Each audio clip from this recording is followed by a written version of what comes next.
ప్రకాశం జిల్లా ముండ్లమూరు, తాళ్లూరు మండలాల్లోని పాల సేకరణ, శీతలీకరణ కేంద్రాలపై పోలీసులు దాడి చేశారు.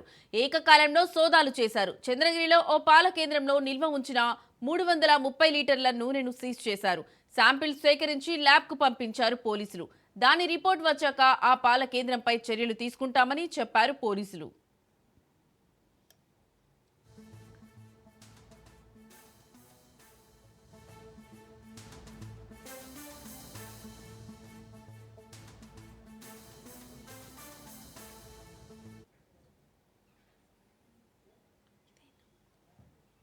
ప్రకాశం జిల్లా ముండ్లమూరు, తాళ్లూరు మండలాల్లోని పాల సేకరణ, శీతలీకరణ కేంద్రాలపై పోలీసులు దాడులు చేశారు. ఏకకాలంలో సోదాలు చేశారు. చంద్రగిరిలో ఓ పాల కేంద్రంలో నిల్వ ఉంచిన 330 లీటర్ల నూనెను సీజ్ చేశారు. శాంపిల్ సేకరించి ల్యాబ్కు పంపించారు పోలీసులు.